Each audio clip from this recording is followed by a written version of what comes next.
Mi esposa está haciendo todo lo posible para salvar el matrimonio que ella misma destruyó al engañarme. Me engañó y tuvo un hijo con su amante. Su señoría, mi clienta no desea divorciarse y solicita al tribunal que ordene terapia. Ella cree que el matrimonio es lo suficientemente fuerte como para superar este problema con un poco de ayuda. Esa era su abogada hablando.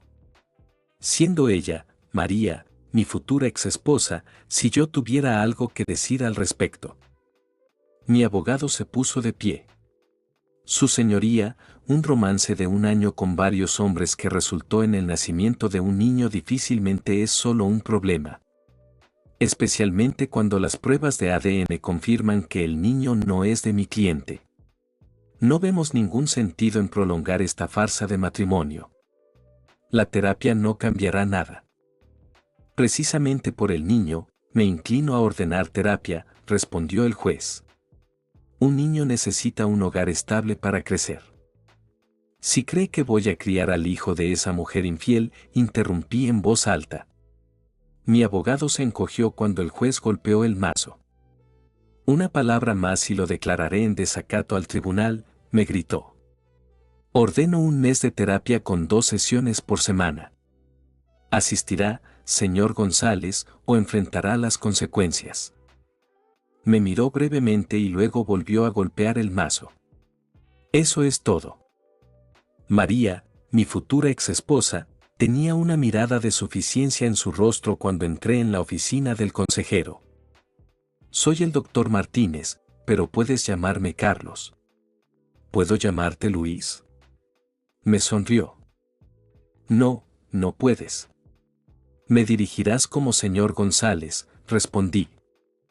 Luis, no hay necesidad, comenzó María. Y tú no me hables, le espeté. Creo que necesitamos calmarnos, dijo el doctor Martínez. Por favor, señor González, tome asiento. Hizo un gesto hacia una de las 2 sillas colocadas una al lado de la otra frente a su escritorio. Arrastré mi silla a unos 2 metros de María y me senté. Carlos suspiró. Muy bien, comenzó. No capté el resto porque saqué mis audífonos y comencé a escuchar música en mi teléfono. Carlos se me quedó mirando por un momento antes de volverse para hablar con María. No podía oír lo que decía, así que seguí desplazándome, escuchando mi música. Después de unos 15 minutos, noté que María se levantaba. Me miró con dureza y salió furiosa de la oficina. Me quité los audífonos. Muy bien, doctor. Gran sesión. Nos vemos el jueves. Estoy cancelando las sesiones y enviando mi informe al juez. Aún mejor. Y con eso, salí de la oficina. El juez estaba claramente disgustado. Deme una razón por la que no debería declarar a su cliente en desacato, exigió, mirando a mi abogado. Su señoría, usted ordenó a mi cliente que asistiera a las sesiones y él cumplió asistiendo a la primera según la orden. Fue el consejero quien canceló las sesiones restantes, argumentó mi abogado. El informe del consejero establece claramente que su cliente no hizo ningún esfuerzo por participar en la sesión. Se puso auriculares y los ignoró todo el tiempo, replicó el juez. La orden requería su asistencia, respondió mi abogado. Asistió. Dado que el consejero concluyó que las sesiones adicionales serían ineficaces, solicito que conceda el divorcio según la petición. Absolutamente no, respondió el juez. Ordeno 4 semanas más de terapia. El señor González asistirá y participará en las sesiones. La oficina estaba organizada exactamente de la misma manera que antes cuando llegué. 2 sillas separadas por unos 30 cm frente al escritorio del médico. Él se sentó detrás de él. El escritorio estaba vacío, excepto por un bloc de notas legal amarillo y una foto de una mujer, probablemente de unos 30 y tantos años, junto con un niño que parecía tener unos 6 años. Señor González, dijo el médico, por favor, tome asiento. Una vez más, comencé a mover la silla. María extendió la mano para detenerme, y yo retrocedí. Les hago saber a ambos que cualquier contacto físico se considerará un ataque y se encontrará con la fuerza apropiada, dije. María retrocedió. Continué moviendo la silla y luego me senté. Una vez más, saqué mi teléfono. Señor González, el juez le ordenó que participara en esta sesión, me recordó el médico. Soy consciente, dije. Estoy usando mi teléfono para grabar la sesión para demostrar mi participación. Mi abogado me informó que algunos consejeros pueden tener sus propias agendas. Dado que mi futura exesposa lo ha estado viendo durante algún tiempo, creo que es posible que ya haya formado una relación con ella que podría estar sesgada en mi contra. ¿Y si no quiero que grabe la sesión?, preguntó el médico. Entonces volveré al tribunal y solicitaré un consejero diferente, respondí. Tengo esa opción. La única razón por la que no lo he hecho todavía es que causaría aún más retrasos. María, ¿cómo te sientes acerca de que se grabe la sesión?, le preguntó el médico. Lo que sea, dijo ella, agitando la mano con desdén. Podemos empezar, dijo el médico. Antes de empezar, ¿puedo hacer una pregunta?, interrumpí. Por supuesto, respondió. Puedes hacer preguntas en cualquier momento. Es posible que te pida que esperes durante ciertas partes del proceso. El silencio en la habitación era casi sofocante y sentí que cada segundo pesaba sobre mí como una carga insoportable. El doctor Martínez me miró con una expresión cansada, como si supiera que todo esto era una pérdida de tiempo.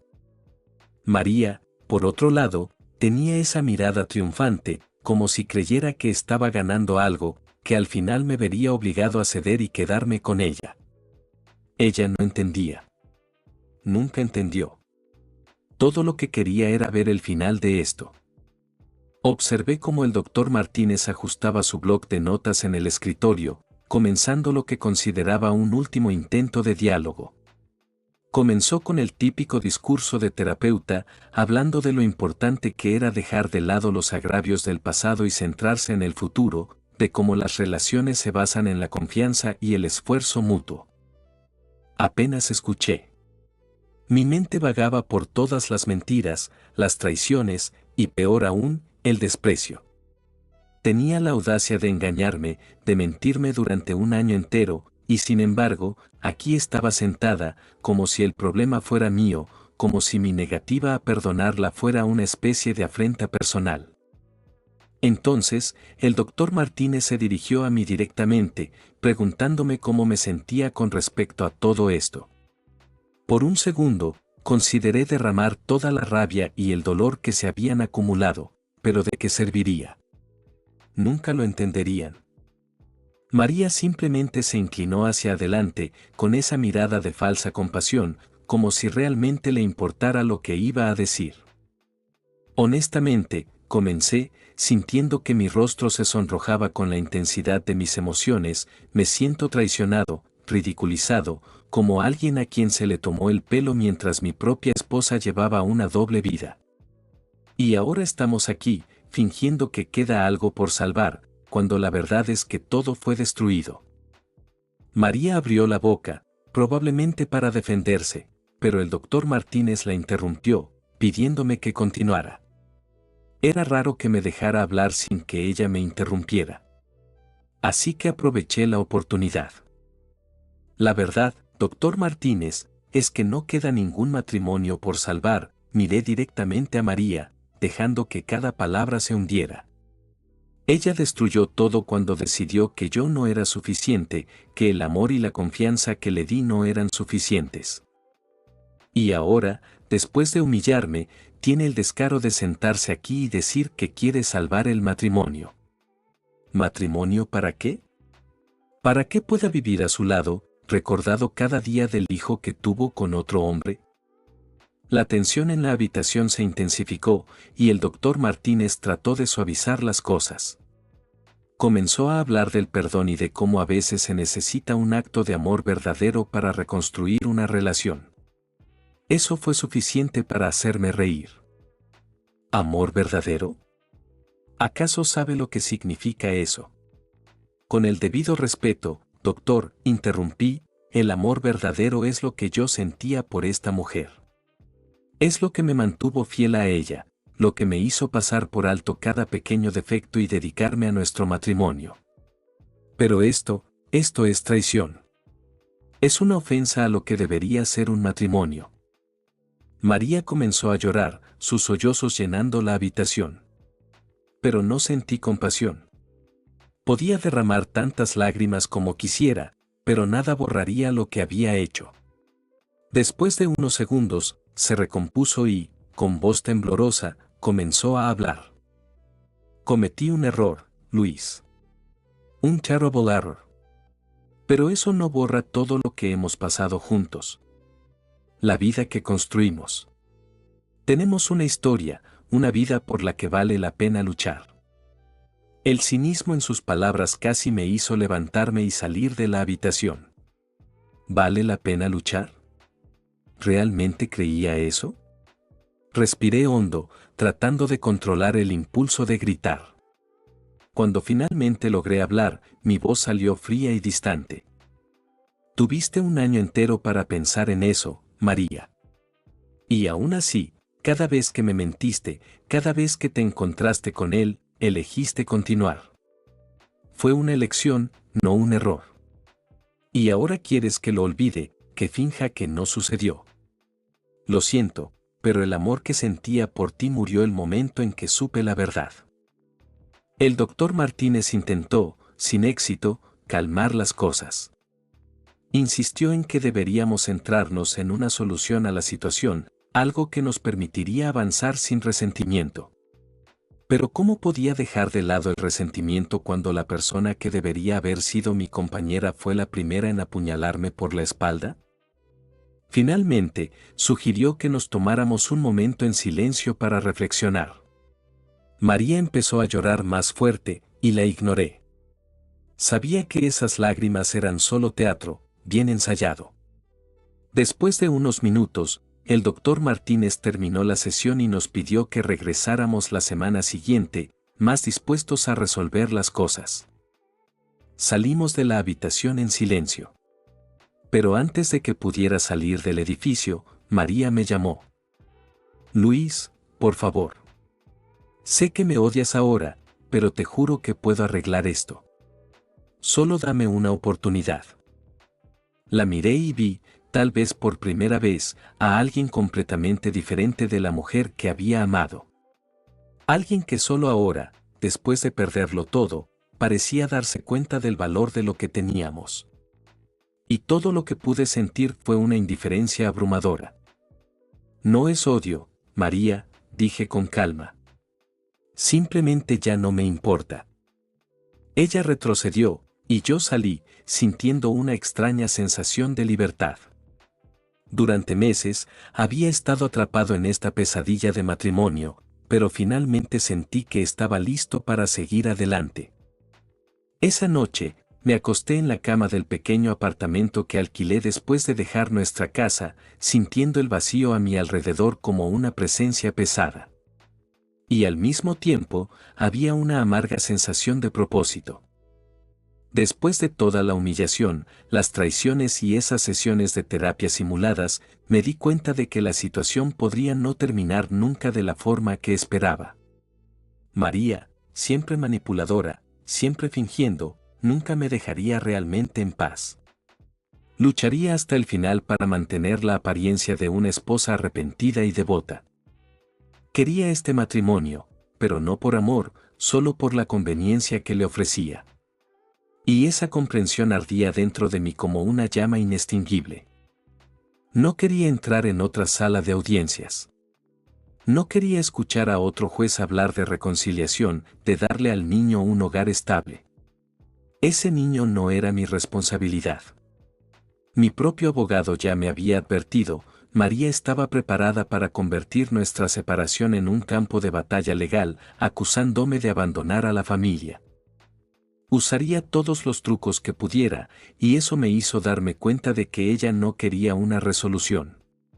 Solo quería control. Pero si creía que podía seguir manipulándome, estaba muy equivocada. Lo primero que hice fue investigar todo lo que pude encontrar sobre María. Sabía que tenía secretos, probablemente más trapos sucios de lo que imaginaba. Empecé a buscar donde nunca me había atrevido antes, sus redes sociales, sus correos electrónicos, mensajes antiguos, donde podría haber dejado escapar algo. Contraté a un investigador privado, dispuesto a gastar lo que fuera necesario para descubrir cualquier cosa que pudiera estar escondiendo. Y, como sospechaba, no tardó mucho en aparecer algo. El investigador regresó con fotos, mensajes y extractos bancarios que mostraban que María estaba involucrada con más que solo su amante oficial. Tenía una red de encuentros y estaba gastando enormes cantidades de dinero en regalos y viajes para estos hombres. Descubrí que había abierto una cuenta conjunta con uno de ellos, transfiriendo una parte significativa de nuestros ahorros, probablemente pensando que nunca lo descubriría. Armado con todo esto, fui a ver a mi abogado. Estaba sorprendido por lo que tenía, pero también cauteloso, recordándome que el tribunal podía desestimar la infidelidad como irrelevante o incluso impedirme usar esta evidencia, alegando que era una invasión de la privacidad. Pero no me preocupaba. Esto no era solo un juego para mí. Era un ajuste de cuentas. Así que le hice presentar todo como evidencia, mientras planeaba los siguientes pasos. En los días que siguieron, mantuve la calma y evité el contacto directo con María. Fingí estar derrotado. Envié mensajes educados y mantuve un tono resignado en las pocas conversaciones que tuvimos. Sabía que pensaba que tenía el control, que eventualmente cedería y continuaría con esas sesiones de terapia. Incluso tuvo el descaro de llamarme maduro y razonable por aceptar ayuda. Me enfermó, pero sabía que tenía que seguir fingiendo hasta el momento adecuado. Luego, el día de la audiencia final, estaba listo. En el tribunal, me senté en silencio mientras María y su abogado presentaban un informe manipulado que sugería que yo me resistía a la sanación de la relación y que era crucial que el tribunal interviniera por el bienestar de la familia. Y mientras hablaban, apenas podía ocultar una sonrisa. Sabía que en unos minutos, todo se volvería en su contra. Cuando mi abogado se puso de pie, no perdió el tiempo. Presentó toda la evidencia que había reunido, las transferencias bancarias, las fotos con otros hombres e incluso mensajes explícitos intercambiados entre ella y sus amantes. El juez guardó silencio, claramente sorprendido por el giro de los acontecimientos. María, a mi lado, palideció. Sus ojos se abrieron como platos, y su abogado buscó frenéticamente alguna defensa. Pero no había excusa. La actuación de esposa arrepentida se derrumbó con cada prueba presentada. Mi abogado terminó con firmeza, argumentando que este no era solo un caso de infidelidad, sino una violación de nuestro contrato matrimonial. María había desviado dinero y utilizado bienes conyugales para financiar una doble vida. El juez finalmente habló, diciendo que no había base para la reconciliación. Ordenó que nuestro divorcio se finalizara de inmediato y que María debía devolver el dinero tomado de nuestra cuenta. Además, se le prohibió legalmente buscar cualquier otro beneficio financiero de mi parte en el futuro. María me miró con desesperación, tal vez esperando que tuviera alguna pizca de piedad. Pero todo lo que sentí fue una fría satisfacción, una sensación de justicia cumplida. Me levanté y salí de la sala del tribunal con la cabeza en alto, dejándola atrás, sola y desesperada. Finalmente, estaba cosechando las consecuencias de sus decisiones. En los meses que siguieron, mi vida comenzó a volver a la normalidad. Recuperé la mayor parte del dinero y finalicé el proceso para asegurar una separación completa, sin dejar lugar a que María impugnara nada. Mientras tanto, escuché que la habían desalojado de su apartamento. Sin medios para cubrir sus gastos, sin acceso a nuestros bienes compartidos. En cuanto a sus amantes, Todos desaparecieron una vez que se dieron cuenta de que no le quedaba nada que ofrecer. Finalmente, escuché por ahí que María estaba viviendo con parientes lejanos, enfrentando serios problemas financieros. Intentó contactarme algunas veces, enviando largos mensajes suplicantes, diciendo que se arrepentía de todo y que aún podíamos empezar de nuevo. Simplemente bloqueé cada intento, sin perder ni un segundo más en ella. No quedaba ira ni resentimiento. Solo la certeza de que este era el final merecido. Y finalmente, era libre. Libre del dolor, de la humillación. Libre para reconstruir mi vida y dejar el pasado donde pertenecía.